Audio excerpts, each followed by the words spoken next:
নমস্কার বন্ধুরা, রান্নাঘরে তন্দাবি ব্লগে সকলকে স্বাগত।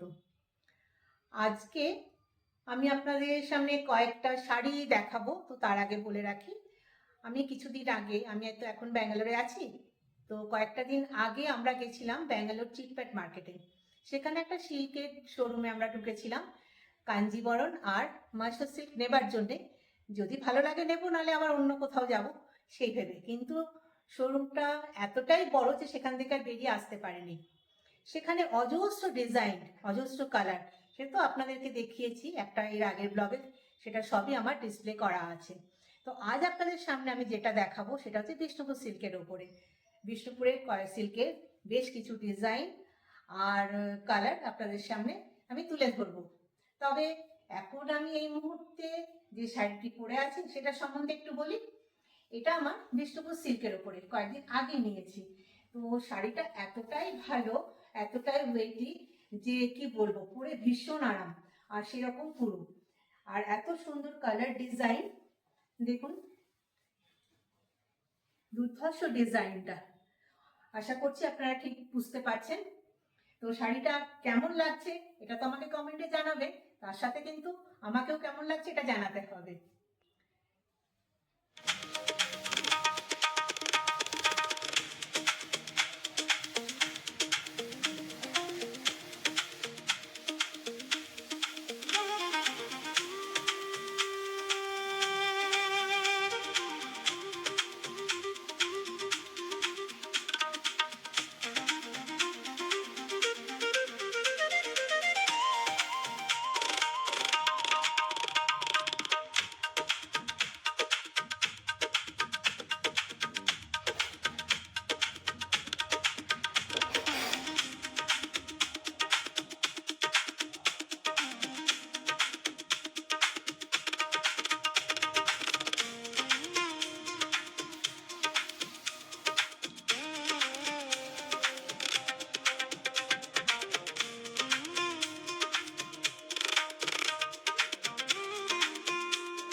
অনেকগুলো শাড়ির ডিজাইন, কালার, আপনাদেরকে বিভিন্ন রকম ডিজাইনের ওপর দিয়ে আমরা গেলাম। তো শাড়িগুলো আপনাদের কেমন লাগলো কমেন্টে তো নিশ্চয়ই জানাবেন। আর এইসব শাড়িগুলো কিন্তু নিজস্ব তাঁতি দিয়ে তৈরি, ঘরে নিজস্ব তাঁত আছে, তারাই এগুলো তৈরি করে। এর মধ্যে কিছু থান আছে, কটকি আছে, স্বর্ণচুরি, বালুচুরি, বিভিন্ন রকম ডিজাইন। তারপর সব ডিজাইন তো হয়তো আমি তুলে ধরতে পারিনি, তবে যদি আপনাদের ভালো লেগে থাকে তাহলে আমাকে নিশ্চয়ই কমেন্টে জানাবেন। আর এই ব্লগটি কেমন লাগলো সেটাও আমাকে জানাবেন। লাইক করবেন, শেয়ার করবেন, আর এই চ্যানেলটির পাশে থাকার জন্য সাবস্ক্রাইব করবেন। তাহলে আপনারা সকলে সুস্থ থাকুন, ভালো থাকুন। আবার আপনাদের সঙ্গে দেখা হবে পরবর্তী একটা ব্লগে। ধন্যবাদ।